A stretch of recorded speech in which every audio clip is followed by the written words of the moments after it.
Baik, halo semua. Kenalkan kami dari Kelompok 17. Jadi pada video kali ini kami akan menjelaskan mengenai rancangan jaringan yang telah kami buat yaitu pada Gedung Perpustakaan Utara Kampus Jimbaran. Selanjutnya, baik sebelumnya perkenalkan saya Nyoman Tiasti dengan NIM 24085610228 dan rekan-rekan saya. Perkenalkan, saya Imade Udena Yudisaram dengan NIM 240856192. Perkenalkan, saya Kadek Jenarta Diguna Winata dengan NIM 240866194. Perkenalkan, nama saya Ricardo Rafa Wibisono dengan NIM 24085611102.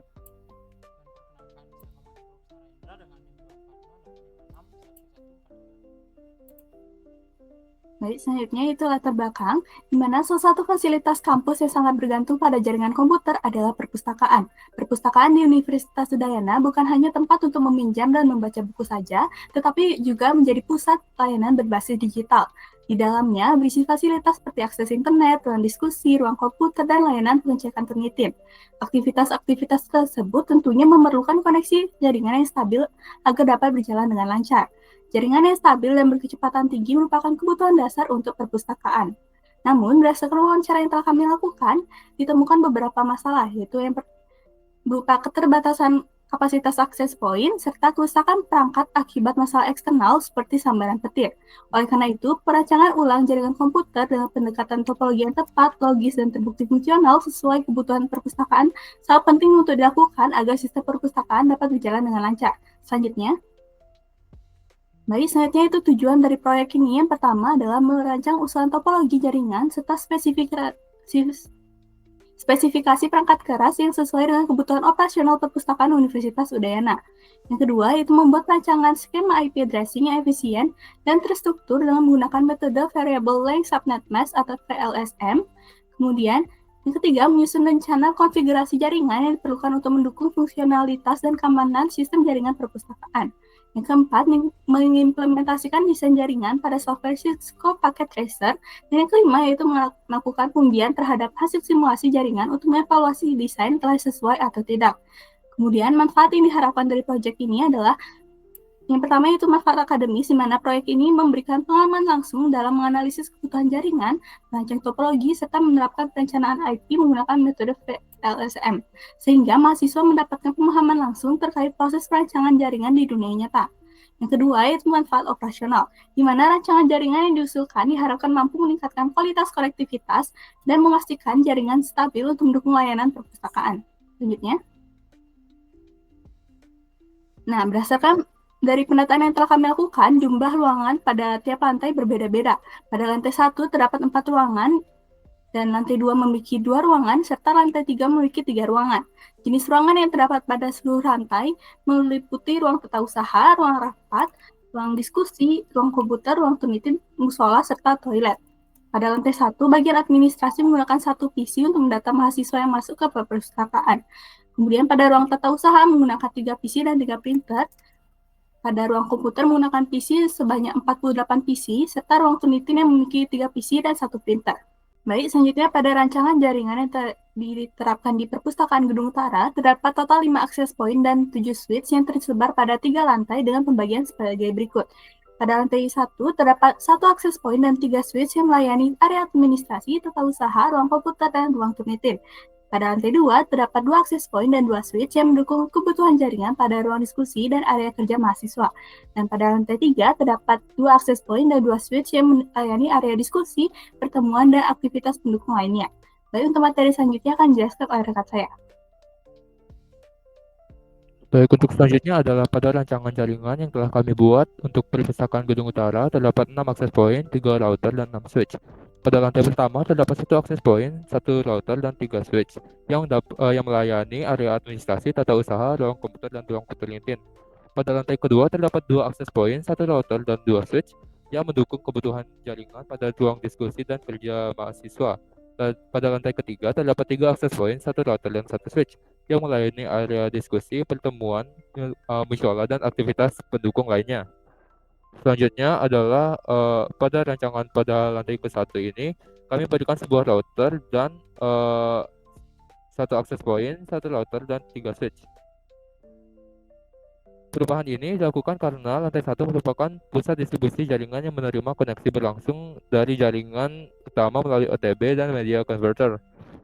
Penempatan router pada lantai 1 berfungsi untuk mengatur distribusi alamat IP atau DHCP serta mengelola lalu lintas jaringan sebelum koneksi diteruskan ke switch dan perangkat di lantai berikutnya.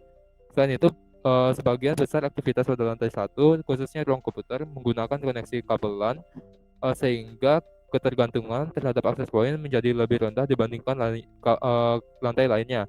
Oleh karena itu, satu akses point dinilai cukup untuk memenuhi kebutuhan akses nirkabel. Sementara peran pengelolaan jaringan lebih difokuskan pada router dan switch yang ada. Pada perancangan jaringan lantai 2 dilakukan penambahan satu perangkat router tanpa mengubah jumlah akses point, yaitu tetap sebanyak 2 akses point. Dengan demikian, konfigurasi perangkat pada lantai 2 mengalami perubahan dari 2 akses point dan 2 switch menjadi 2 akses point, 1 router dan 2 switch. Penambahan router di lantai 2 bertujuan untuk mengoptimalkan pengelolaan lalu lintas jaringan serta memisahkan pengaturan jaringan lantai 2 dan lantai lainnya. Router ini berperan sebagai pengatur distribusi koneksi dari backbone dari lantai 1 sebelum diteruskan ke switch dan perangkat klien ke lantai 2. Pada perancangan lantai ketiga, dilakukan penyesuaian jumlah perangkat serta penambahan satu router dan satu akses point. Yang awalnya konfigurasi perangkat pada lantai 3 berubah dari 2 akses point dan 2 switch menjadi 3 akses point, 1 router dan 1 switch. Penambahan akses point dilakukan untuk meningkatkan cakupan jaringan nirkabel, mengingat lantai 3 digunakan sebagai area diskusi, ruang pertemuan dan musyola, serta aktivitas pendukung lainnya akan membutuhkan akses WiFi dan di beberapa titik. Penambahan router pada lantai ini berfungsi untuk mengatur distribusi koneksi jaringan dari backbone serta mengelola lalu lintas data sebelumnya diteruskan ke perangkat klien. Pada rancangan baru, setiap lantai kini dilengkapi dengan router sendiri. Hal ini memberikan pemisahan pengelolaan jaringan per lantai, sehingga distribusi alamat IP dan lalu lintas data menjadi lebih terkontrol dibandingkan rancangan lama yang sepenuhnya bergantung pada switch. Rancangan baru menyesuaikan jumlah akses point, router, dan switch berdasarkan fungsi ruangan. Pada lantai pertama difokuskan pada koneksi LAN, yaitu dalam ruang komputer. Lantai kedua difokuskan pada area diskusi dan kerja mahasiswa. Pada lantai ketiga difokuskan pada area diskusi, meeting hall, dan musyola. Pendekatan ini membuat pengguna perangkat menjadi lebih efisien dan tepat guna dibandingkan rancangan lama yang bersifat lebih umum. Selanjutnya akan dijelaskan oleh teman saya. Oke, selanjutnya saya akan menjelaskan mengenai topologi yang digunakan pada rancangan jaringan ini. Yang dimana pada rancangan jaringan ini kami menggunakan topologi linear, lebih tepatnya daisy chain, yang dimana topologi ini itu sesuai dengan struktur bangunan seperti perpustakaan ini, yang dimana nantinya itu akan membentuk suatu jaringan yang ada di dalamnya, yaitu berisi tentang mengenai perangkat utama seperti router yang akan dihubungkan secara berantai, misalnya dari router lantai 1 kemudian terhubung ke router lantai 2, dari lantai 2 itu terhubung ke lantai 3. Mungkin bisa di next. Baik, berikutnya adapun spesifikasi perangkat keras yang digunakan untuk membuat rancangan jaringan ini. Yang pertama itu ada router, yang dimana merek yang digunakan yaitu dari Cisco 1841, dan kemudian ada switch juga yang dari Cisco juga, kemudian ada access point dari Cisco juga, dan kabel UTP Cat 6 itu bermerek NYK. Oke, selanjutnya mengenai konfigurasi jaringan. Yang pertama itu ada penerapan IP router per lantai, yang dimana di sini kita akan menetapkan untuk IP dari router lantai 1 sampai dengan lantai 3 seperti yang terlihat di gambar, yang dimana router lantai 1 itu memiliki interface fast ethernet 0/0, lantai 2 juga seperti itu, dan lantai 3. Dan untuk IP address yang digunakan yaitu lantai 1 itu 192.168.1.100, untuk di lantai 2 itu 192.168.2.100, dan untuk di lantai ketiga itu 192.168.1.3.100, dan netmask yang digunakan seperti yang terlihat di gambar yaitu 255.255.255.128, Begitu juga dengan lantai yang kedua, dan untuk lantai yang ketiga itu 255.255.255.0, yang dimana ini merupakan gateway dari masing-masing lantai tersebut. Bisa di next. Oke, selanjutnya ke koneksi backbone antar router, yang dimana koneksi router ini dari lantai 1 ke lantai 2 itu menggunakan IP address sebagai berikut, yang dimana router R0 itu routernya lantai 1 dengan IP address 10.0.12.1 dengan subnet mask 255.255.255.252, dan untuk lantai 2 itu routernya berkode R2 yang dimana IP addressnya itu 10.0.12.2 dengan subnet mask yang sama. Dan selanjutnya itu ada koneksi router dari lantai 2 ke lantai 3, yang dimana menggunakan IP address pada router yang kedua di serial 3/0 nya itu 10.0.23.1, dan untuk router yang di lantai 3 itu menggunakan IP address 10.0.23.2 dengan subnet mask yang sama. Oke, selanjutnya materinya akan dijelaskan oleh teman saya.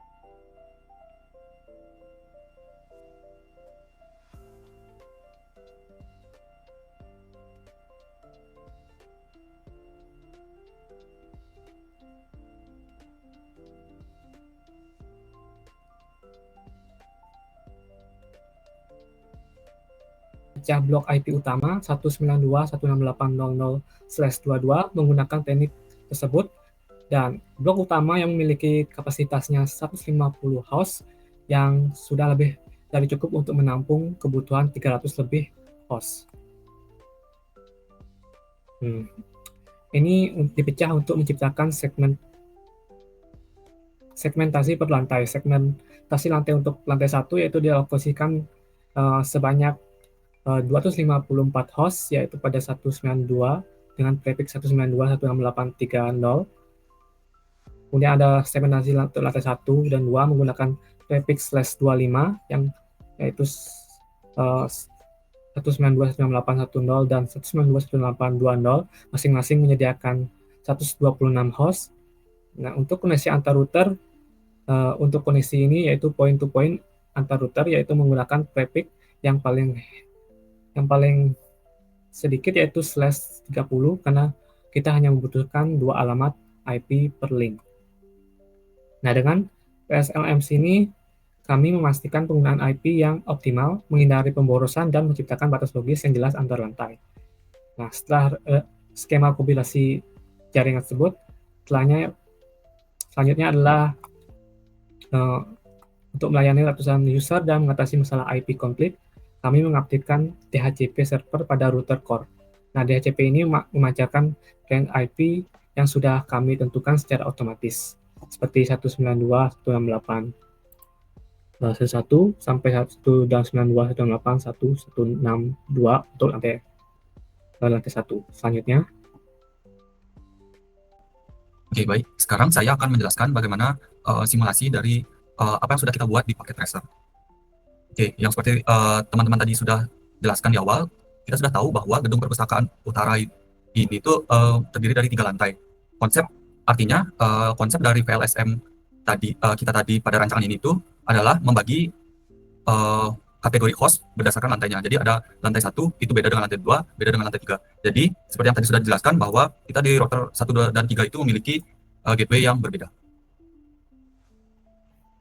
Ini untuk lantai 1, lantai 2 itu ada 192.168.2.100, dan lantai 3 itu ada 192.168.3.100. Seperti yang sudah dijelaskan. Nah, untuk sekarang di sini saya akan menjelaskan bagaimana alur dari rancangan kami ini. Pertama, kami di sini diawali dari ISP dari USD-nya, habis itu dialirkan atau diarahkan menuju ke router core lantai 1, di mana dari router core lantai 1 ini diarahkan menuju ke lantai 2, dan dari lantai 2 ke lantai 3. Untuk itu coba kita cek konektivitasnya dari lantai 1 ke lantai 2. Dan di sini sukses bacanya. Statusnya sukses. Berarti lantai 2 dengan lantai 3 ini sudah terhubung. Selanjutnya jika lantai 2 ke lantai 3 sukses. Nah, di sini ada masalah jika misal kita cek konektivitas lantai 3 dengan lantai 1, maka dia di situ akan statusnya akan menjadi valid. Kenapa bisa terjadi seperti itu? Karena di sini router lantai 3 dengan lantai 1 itu tidak terhubung langsung. Makanya ketika kita cek konektivitasnya, dia tidak akan menampilkan hasil yang valid. Namun hal itu akan tidak terlalu berpengaruh kepada data yang kita kirim dari end device lantai 3 ke lantai 1, karena di sini saya sudah memasang routing agar data ketika kita mencek konektivitasnya, si data dari lantai 3 ini akan masuk dulu ke lantai 2, baru ke lantai 1 melalui router lantai 2. Jadi dia akan transit seperti itu. Nah, untuk itu coba kita cek dari end device yang ada di lantai 3 menuju lantai 1. Misalnya di laptop yang ini. Menuju ke PC yang ada di Turnitin Room. Nah, bisa jadi karena di paket tracer ini sering terjadi beberapa error, maka hasil yang akan ditampilkan untuk pertama kali itu valid. Coba kita lakukan ulang sekali lagi. Tadi laptop yang ini dengan PC ini.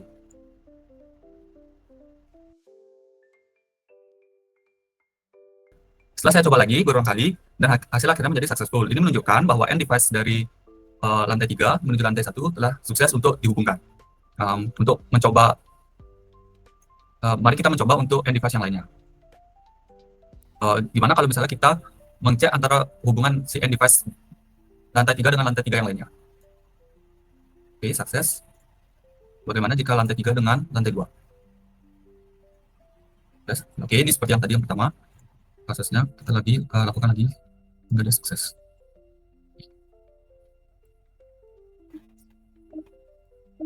Oke, kita lanjut ke lantai 2. Di lantai 2 ini, seperti yang teman-teman bisa lihat, kalau misalnya terdapat dua macam konektivitas jaringan. Yang pertama itu ada yang menggunakan switch, itu ada di pojok ruangan lantai 2 gedung utara kalau teman-teman sadar, dan ada 2 access point. Nah, coba kita cek konektivitasnya dengan mengirimkan mail seperti ini. Nah, kita akan ngecek untuk end device di lantai pertama. Oh ya, di sini juga terdapat lab komputer, yang dimana di lab komputer ini seharusnya ada kurang lebih 50 unit komputer yang terhubung dengan switch yang ada di lantai 1. Untuk itu, di sini kita akan melakukan cek konektivitas end device-nya. Kita coba. Oke, sukses. Di komputer dengan lantai yang lain. Sering error, tapi kita coba aja. Oke, sukses. Oke, sekian simulasi paket tracer yang bisa saya sampaikan dari rancangan kelompok kami. Saya kembalikan lagi ke rekan saya.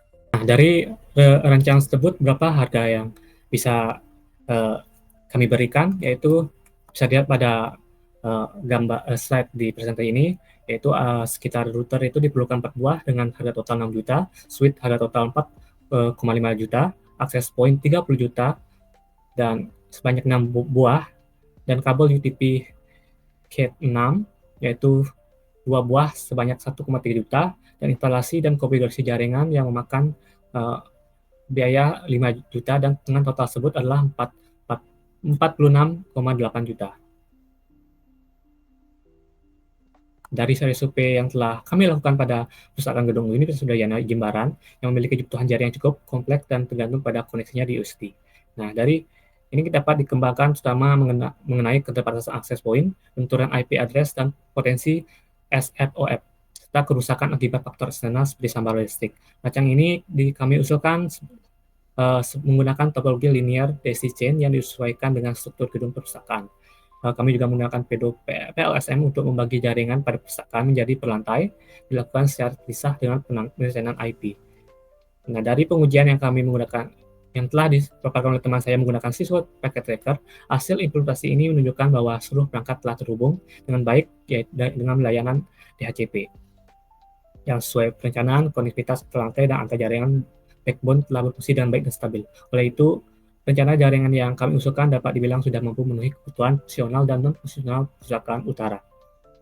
Nah, sekian presentasi dari kami. Saya tutup dengan terima kasih.